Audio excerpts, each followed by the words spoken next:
Unloading procedure ನಡೆದ ನೋಡ್ರಿ. Diesel ಅಂತೂ ಇಂತೂ ಖಾಲಿ ಆಗತ್ತೆ. ಸ್ಟ್ರೆಸ್ ಅಂದ್ರೆ ಇದು ಗನ್ ಭಾಳ ದಿನ ಆಯ್ತು ರೀ. ಇದು ತಕ್ಕದೇ ಇಲ್ಲ, ಓಪನ್ ಮಾಡಿಲ್ಲ. ಏನು ಜಾಮ್ ಆಗ್ಯದ ಎಲ್ಲ ಟೆಸ್ಟ್ ಮಾಡ್ಬೇಕು ನಾಳೆ.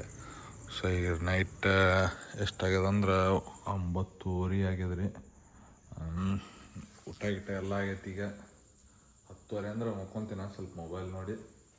ಸೊ ನಾಳೆ ಸಿಗ್ತೀನಂತ ನಿಮ್ಗೆ. ಎಲ್ಲರಿಗೂ ಗುಡ್ ನೈಟ್ ಅಂತ ಹೇಳ್ತಾ ಮಕ್ಕೊಳ್ಳೋಣ. ನಮಸ್ಕಾರ ನಮ್ಮೆಲ್ಲ ಜಾರನಿಗೆ. ಸೊ ಮುಂಜಾನೆ ಎಲ್ಲ ಜಳಕ ಮಾಡಿ ಚಾಗಿ ಕುಡ್ದೀನಿ, ರೆಡಿಯಾಗಿನಿ. ಈಗ ಪೆಟ್ರೋಲ್ ಪಂಪಿಗೆ ಹೋಗ್ಬೇಕು. ಅದು ಇವತ್ತು ಒಬ್ಬ ಹೊಸ್ದಾಗಿ ಹುಡುಗ ಬರತ್ತಂದ್ರೆ ಒಂದು ಇಂಟರ್ವ್ಯೂ ತೊಗೋಬೇಕು. ಇವತ್ತು ಇಂಟರ್ವ್ಯೂ ಏನೇನಿರ್ತದೆ ನಿಮಗೆ ರೆಕಾರ್ಡ್ ಆದ್ರೆ ಮಾಡಿರ್ತೀನಿಲ್ಲ ಅಂದ್ರಿಲ್ಲ. ಆಮೇಲೆ ಕೆಲಸ ಏನೇನು ಆಗ್ಯದೆಲ್ಲ ನೋಡ್ಕೋಬೇಕು. ಸೊ ಈ ನಾಷ್ಟ ಮಾಡುವಂಥ ನಾಷ್ಟಾದಾಗ ಅವಲಕ್ಕಿ ರೀ. ಇದು ಒಣ ಅವಲಕ್ಕಿ, ಇದರ ಒಗ್ಗರಣೆ ಹಾಕಿ ತಿಂತೀವಿ. ನಮ್ಮಲ್ಲಿ ಇದು ಭಾಳ ಸ್ಪೆಷಲ್. ಸೊ ಇದು ಯಾರಿಗೆಲ್ಲ ಗೊತ್ತೈತೆ ಕಮೆಂಟ್ ಮಾಡಿರಿ. ಸೊ ರೆಡಿ ಮಾಡ್ಕೊಂಡು ತೋರಿಸ್ತೀನಿ ನಾವು. ಈ ಥರ ಪೂರ ಅವಲಕ್ಕಿ ಆದಂಗೆ ಆಗುತ್ತೆ. ಬಿಸಿ ಮಾಡ್ಕೊಂಡ್ರೆ ಅವಲಕ್ಕಿ ಆಕೈತಿ. ಇಷ್ಟ ಮಾಡಿ ಪೆಟ್ರೋಲ್ ಪಂಪಿಗೆ ಹೋಗಿ ನೋಡು ಹುಡುಗ ಎಷ್ಟೊತ್ತಿಗೆ ಬರ್ತಾನೆ ನೋಡಿ ಎಲ್ಲ ವಿಚಾರಿಸಿ ಬರೋಣ. ಪಂಪಿಗೆ ಹೋಗಿ ಲೆಕ್ಕ ಎಲ್ಲ ಮುಗಿಸ್ಕೊಂಡು ಬಂದೀನಿ ರೀ. ಹೊಸ್ದಾಗಿ ಹುಡುಗೊಬ್ಬ ಬಂದನ. ಆದ್ರೆ ಅವ ಇನ್ನೂ ಕನ್ಫರ್ಮ್ ಡೌಟ್ 50-50 ಅನ್ನತ್ತಾನ. ಸೊ ಹಿಂಗೆ ಅದ್ರದ್ದು ವಿಡಿಯೋ ಮಾಡಲಿಲ್ಲ, ಇಂಟರ್ವ್ಯೂ ತೊಗೊಳಿಲ್ಲ. ಹಂಗೆ ಬಾಪ ಇವತ್ತು ಬಂದು ಏನು ಮಾಡಕ್ಕೆ ಬರಲತ್ತೆ. ಸುಮ್ಮಂಗೆ ಸೈಡ್ ಸ್ವಲ್ಪ ಇದು ಅಂದ್ರೆ ಹೆಲ್ಪರ್ ಆಗಿ ಇಟ್ಕೊಂಡಿವಿ. ಈಗ ಆಲ್ಮೋಸ್ಟ್ ಕೆಲಸನೂ ಎಲ್ಲ ಕಂಪ್ಲೀಟ್ ಆಗಿ ಬಂದೈತಿ. ಸೊ ರೂಮಿಂದು ಫೌಂಡೇಶನ್ ಹಾಕ್ಯಾರ, ನೋಡ್ತಿರ್ಬೋದು. ಇಷ್ಟು ಲೆವೆಲ್ ಅಲ್ಲೆಲ್ಲ ಹಾಕ್ಯಾರ. ಇದು ಇನ್ನೊಂದು ಸ್ವಲ್ಪ ಮ್ಯಾಗ ಬಂತಂದ್ರೆ ರೂಮಿಂದು ನೆಕ್ಸ್ಟ್ ಇಂಟರ್ಲಾಕ್ ಬ್ರಿಕ್ಲಿಂತ ಮಾಡ್ಬೇಕಂತ ಮಾಡಿ. ಸೊ ನೆಕ್ಸ್ಟ್ ಬಿಲ್ಡಿಂಗ್ದು ಇವತ್ತು ಪಿ ಅವರು ಬರ್ಬೋದು ಮೆಟೀರಿಯಲ್ ತೊಗೊಂಡು. ನಾಳೆ ಬರ್ತಾರೋ ಗೊತ್ತಿಲ್ಲ, ಏನೋ ಏನು ಹೇಳಿಲ್ಲ. ನೋಡುವಂತ ಏನೇನಾಗುತ್ತೆ. ಆಮೇಲೆ ಪೆಟ್ರೋಲ್ ಪಂಪಿಂದ ಒಂದು ಡಿಟೇಲ್ಡ್ ಇನ್ಫಾರ್ಮೇಟಿವ್ ವಿಡಿಯೋ ನಾಳೆ ಅಥವಾ ನಾಡ್ದು ಬಿಡ್ತೀನಿ. ಸೊ ಅದ್ರದ್ದು ಮಸ್ತ್ ಇನ್ಫಾರ್ಮೇಷನ್ ಇರ್ತದ್ರಾಗ, ಅದನ್ನು ನೋಡ್ರಿ, ಮಿಸ್ ಮಾಡೋಕ್ಕೆ ಹೋಗ್ಬೇಡ್ರಿ. ಈಗ ಸೀದಾ ಪೆಟ್ರೋಲ್ ಪಂಪಿಗೆ ಬಂದಿದ್ರಿ. ಒಮ್ಮೆ ಏನು ಸಮಸ್ಯೆ ಆಗ್ಯದ ಅಂದ್ರೆ ಒಂದು 4,000 ಲೀಟ್ರ್ ಪೆಟ್ರೋಲ್, 8,000 ಲೀಟ್ರ್ ಡೀಸೆಲ್ ಕಳ್ಸ್ಯಾರ. ಮೊದಲು ನಮ್ದ್ರೆ 19,000 ಡೀಸೆಲ್ ಐತಿ. ಈಗ ಮತ್ತೆ 8,000 ಅಂದ್ರೆ ಭಾಳ ವೈತಿ ಆಗ್ಯದ. ಹಾಗೂ 3,000 ಲೀಟ್ರ್ ಡೀಸೆಲ್ ಐತ್ರಿ. ಅದ್ರಾಗ 8,000 ಲೀಟ್ರ್ ಡೀಸೆಲ್ ಐತೆ ಆ ಟ್ಯಾಂಕರ್ದಾಗ. ಇದು ಇನ್ನು ಟ್ಯಾಂಕ್ನೇ 19,000 ಲೀಟ್ರ್ ಐತಿ. ಹ್ಯಾಂಗೆ ಮಾಡಬೇಕು ಅದ ಲೆಕ್ಕ ಆಗ್ಬಿಟ್ಟೈತೆ ನಮಗೆ.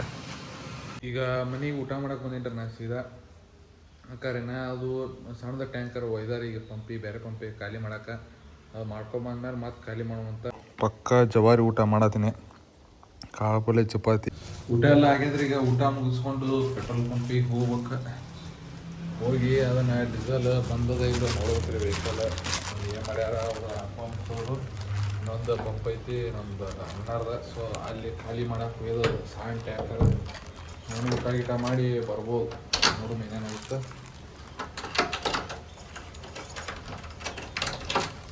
ನಮ್ಮ ಲೇಬರಿಗೆ ನೀರು ಹೊಡಿ ಅಂತ ಹೇಳಿದೆ ನಾನು. ಗಾಳಿ ನಮ್ಮನೆ ಬಿಟ್ಟೈತೆ ನೋಡ್ರಿ.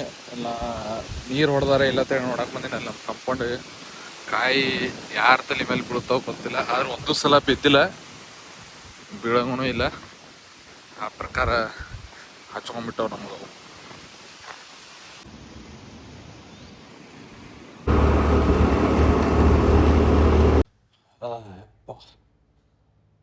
ಪೆಟ್ರೋಲ್ ಪಂಪು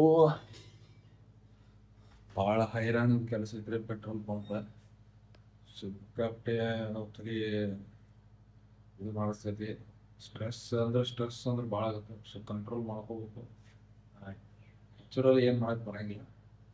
ಸೊ ಈಗ ಅರ್ಧ ಡೆಲಿವರಿ ಆಗ್ಯದ ಪೆಟ್ರೋಲ್ದು ಡೀಸೆಲ್ದು ಆಗ್ಬೇಕು. ಅದ್ರ ಸಲ ನಿಂದ್ರಿಸಿವಿ. ಆ ಟ್ಯಾಂಕರ್ ಹೋಗ್ಯದ ಖಾಲಿ ಮಾಡೋಕೆ. ಬಂತಂದ್ರೆ ಅದೊಂದು ಖಾಲಿ ಮಾಡ್ಬೇಕು. ಸೊ ನೋಡ್ತಿರ್ಬೋದು, ಇದಕ್ಕೂ 110-20 ಸಾವಿರ ರೂಪಾಯಿ ಡೀಸೆಲ್ ಹಾಕ್ಸಿ ಕಳ್ಸಕತ್ಬಿಟ್ಟಿವಿ ರೀ.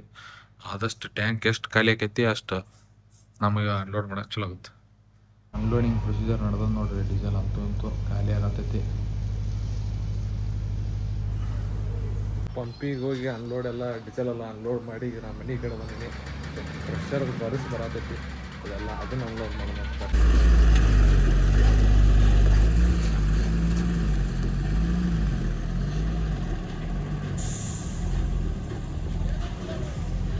ಚಲೋ ಆಗಿದೆ ನೋಡ್ರಿ. ನಮ್ಮಲ್ಲಿ ರೇನ್ ಸ್ಟಾರ್ಟ್ ಆಗ್ಬಿಟ್ಟೈತಿ.